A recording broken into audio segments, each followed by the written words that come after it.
Hi, everyone.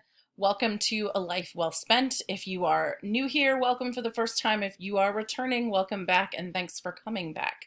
My name is Kelly, and on this channel, I'm documenting my financial journey.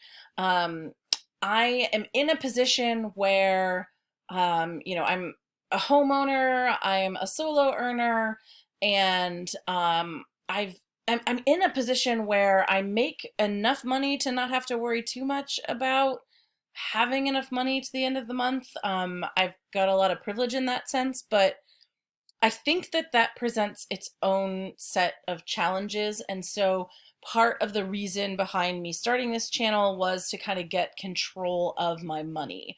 Um, you know, I, I think obviously it's very difficult when you don't have enough money, but I think that folks that are really struggling, really struggling making ends meet, I think they're brilliant at learning or at knowing how to make something stretch because they have to. And so, I'm not in that position. I don't think I've ever been in that position. Again, very fortunate. Um, and I certainly do recognize that. However, have found myself in a boat that I think a lot of Americans find themselves in, and maybe people in other countries too, but this is definitely a distinctly American problem, in that we make enough money that we're not, or we shouldn't be in a position where, like, one bill is going to pull us under. But so many of us are because we're not necessarily being financially responsible. And that was me for a really long time. So, like, I would save a little bit of money, but I wouldn't save as much as I should. Um, and I would just spend it on things. And a lot of times, spend it on things I didn't really need to be spending it on, things that I ended up never using or turning around and selling because I didn't like them and I didn't really think through the purchase very much. Stuff like that. So I needed a way to be, or to hold myself accountable, to be a better financial steward of my money. Does that sound right?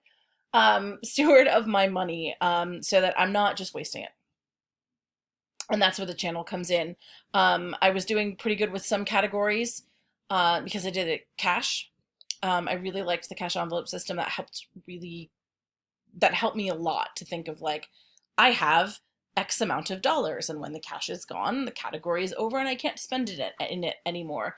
And that was really helpful. But with the pandemic, haven't really been using cash a lot because I don't really want to exchange cash with somebody. And I don't, I'm ordering, online a lot of times, or, you know, not necessarily even going to a physical store for something. So that was being a bit of a problem for my budget. I was spending way more than I should have been because I wasn't tracking and I didn't have a system of tracking. So that's where the budget system that I use, the budget template that I use, I created it. I'm still working out some of the kinks of it. Some things think in my head, I think that they're going to work right, and then they don't. But essentially, like, my budget has the numbers, and then it has a transaction log so I can kind of keep track of everything that has come out of my bank accounts. And I know what's been going where or has come into my bank accounts, which is always kind of helpful. Without further ado, one of the things that I do is, what this video is today, and that is I close out my budget. So this is, my March budget. I'm going to be closing it out because it is now April 5th. It's taken a little too long. Been, I've been recovering from COVID and then recovering from the second part of my vaccine, which knocked me out for a couple of days. So at any rate, I will introduce a budget. I did that, a couple of days ago. I think I put my budget video out. I will wrap up the budget at the end of the month, so close that out. And then I do weekly budget check-ins. And it is the 5th of the month, and I am due to do one on the 8th of the month, to show you kind of how I did in the first week. And that helps me keep track from week to week and keep, I think, a conscious, thought. Not that there's unconscious thoughts, but anyway, it helps me stay aware of the amount of money I've been spending. Just keeps it kind of more in the forefront of my mind. So without further ado, which I, yes, did already say once, we will get into closing out the budget. So, I have no idea why my face is so dry and itchy. It's probably because the weather here is like, it's gotten like warm and then it got really cold again, so it kicked on my heat and like, ugh. Anyway, sorry. So if I'm scratching my face, that's why. So, my income this month was a little, I had to actually adjust because I had only budgeted for $3,415.60. And then because I wasn't actually sure at the time that I did the budget, which by the way is a zero-based budget. So I try to make sure that, you know, every dollar has a place to go, something it's supposed to be doing. And I was not, when I made the budget, I wasn't quite sure if we were going to get stimulus money, if you know, and if we were, when that was going to be, what have you. So I have actually, my actual income then for this month was $5,583.46. And that includes my day job. It includes some of my second job, which I have since quit, so I will no longer be doing. So it will only include from moving forward any kind of miscellaneous extra income, money that my mother gives me for things that like we purchase together, and my day job income. So with that in mind, I am still on the hunt for something that I want to be able to give more money to. So as of right now, $10 goes directly towards something and the rest go in kind of a pot so that I have money to give when giving opportunities come up. There's a couple of organizations that I give to and they already come out of like the giving fund. I just stupidly set this up with the wrong account, and so it's not coming out of the right place. I wasn't thinking, so it's fine. So technically, like, this is how I do it in the budget anyway. It looks like $90 is still to be spent, but it's actually spent out of my sinking fund for giving. My mortgage, $676.03. My electric bill last month was $61.30. I do not know why it was so high all of a sudden, and the next month's wasn't any better.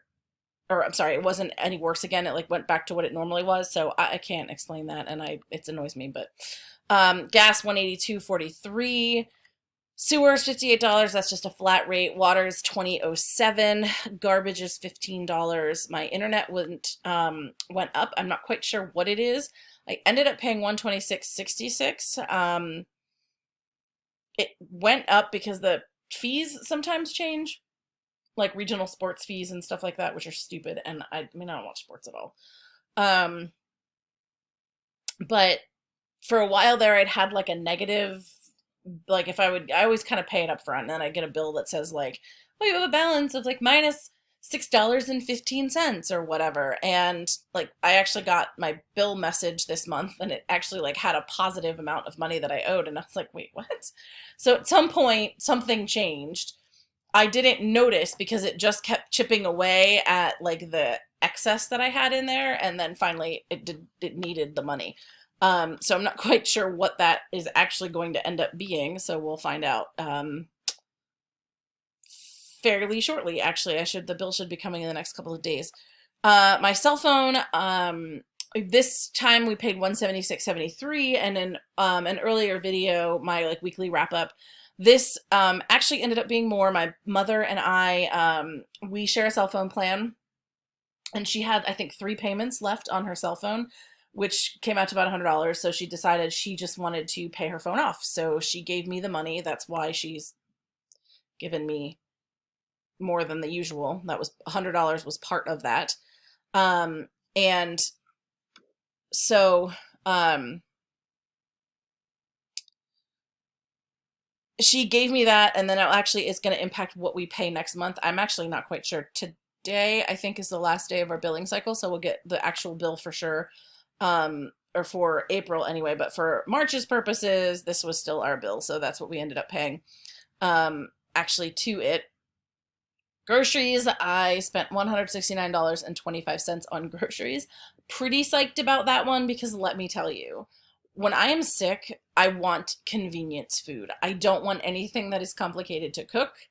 I want to like make soup that I can just sit on the stove and like let it heat up on its own and just come back to it in like 20 minutes and like not have to touch it at all.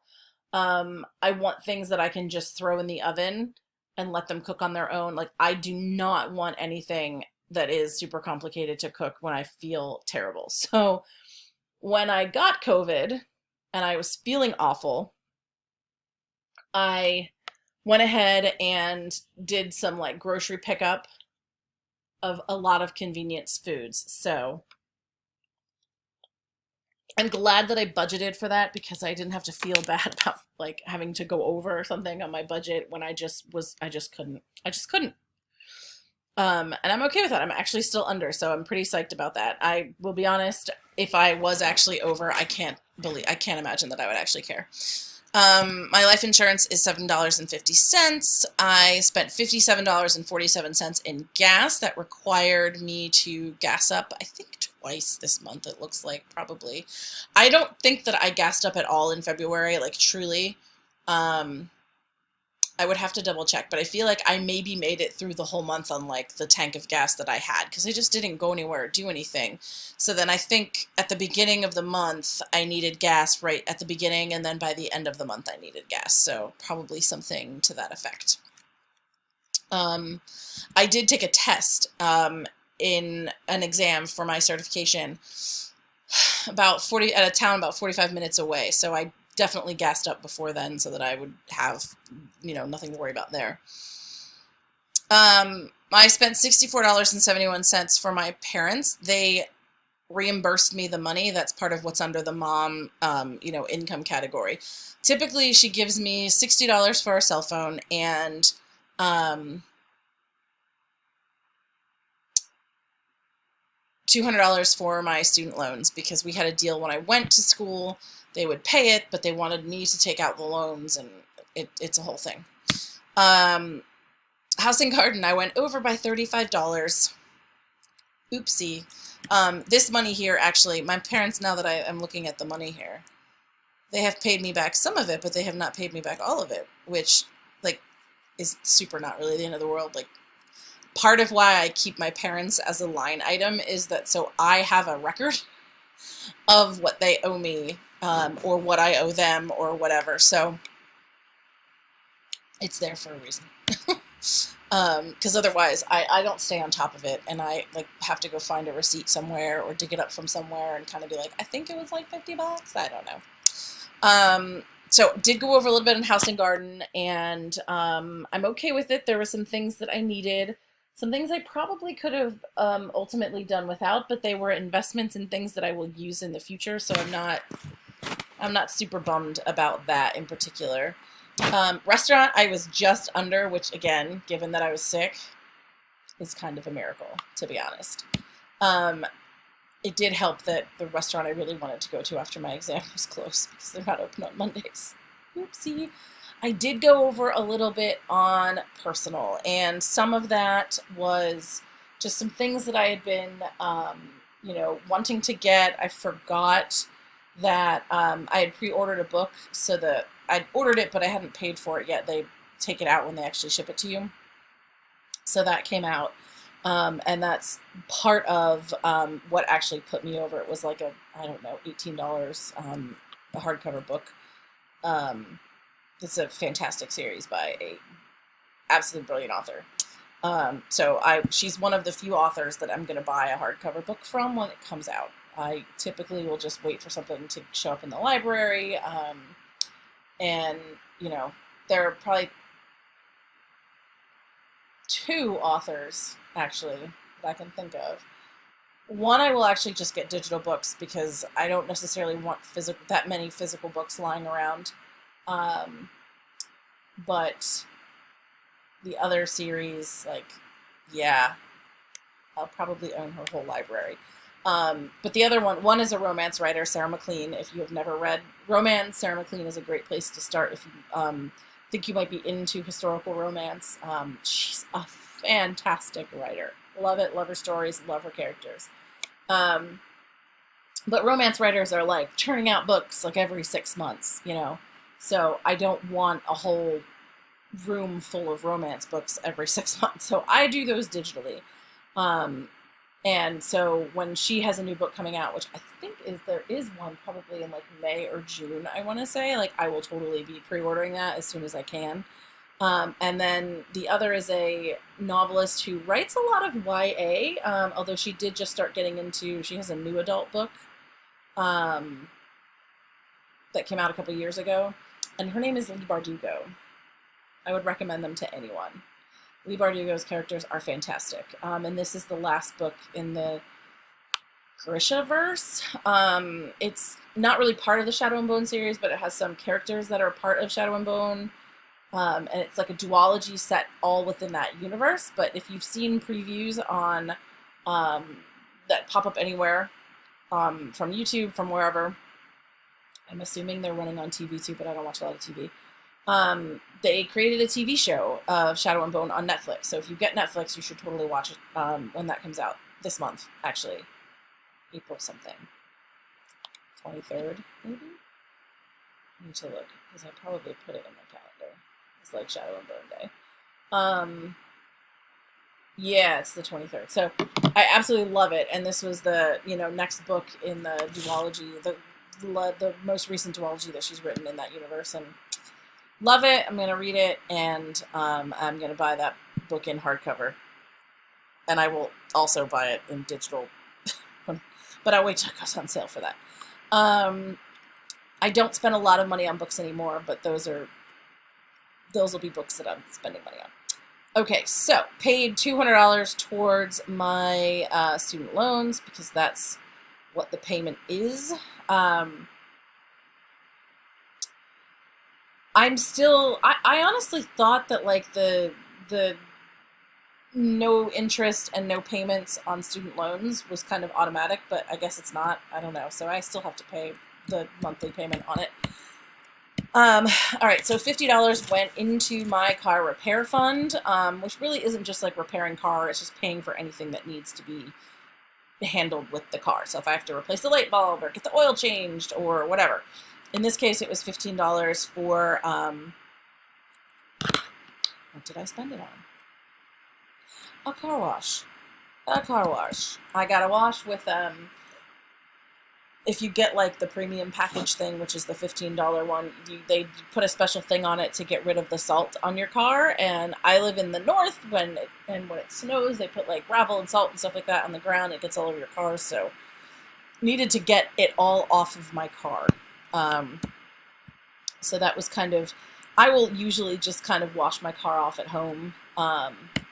But that was the, like, post-winter, we're not having any more snow or anything, and I am sorry if you can hear that mower in the background. My neighbor is mowing his grass. Which means it's grass mowing time already, and oh my god. I don't like to do that. It's no fun at all. Alright. $10 out of my giving fund that went to, I think that's the one that goes to Planned Parenthood. The other $10 goes to Fair Fight. I spent $85.84 out of my cushion, and I did this for some things for my, and I just realized something I did not get at the store today that I really need to get. Shoot. I got some things for my dad for his birthday. His birthday was the 29th of March, and I got a birthday card and a gift for my niece. Her birthday was actually in February, but my brother has a problem getting packages or something at his place, so I didn't really intend on shipping it to her or anything. Still don't, but I'm thinking that she'll be coming down at some point. I actually thought she'd be down for Easter, but she was not, apparently. And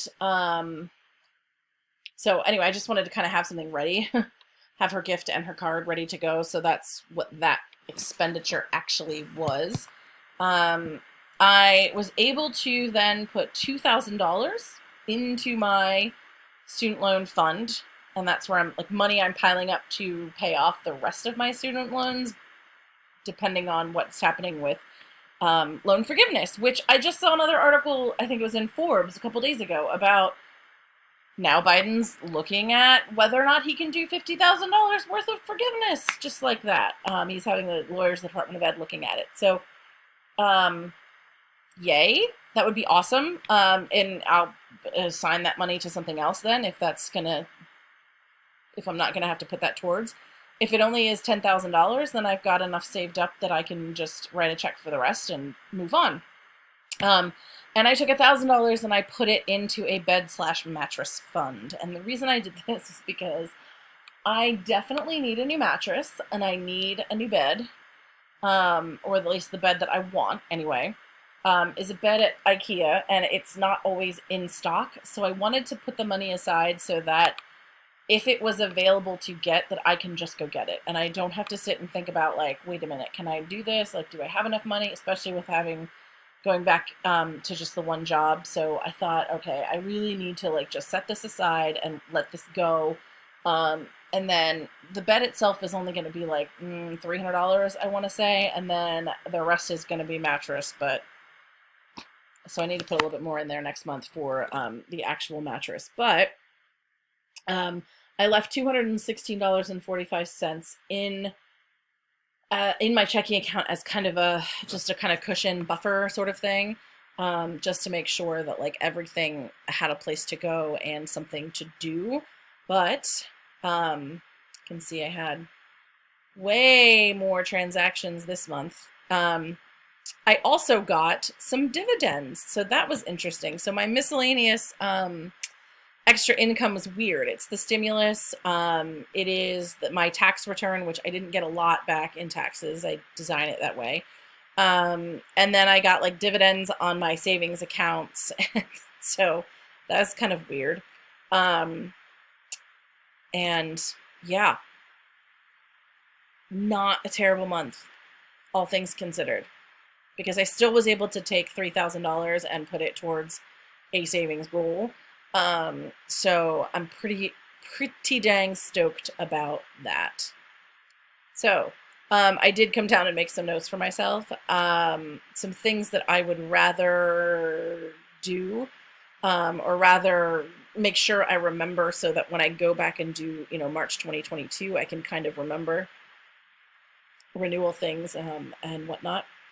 So that's my March budget. Pretty psyched with how I did in the end, even though I did kind of blow some individual categories. I did not go over completely.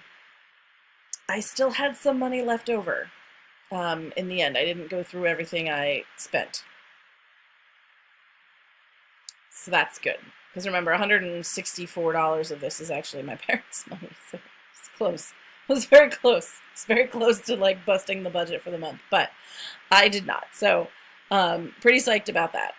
So that's it for this video.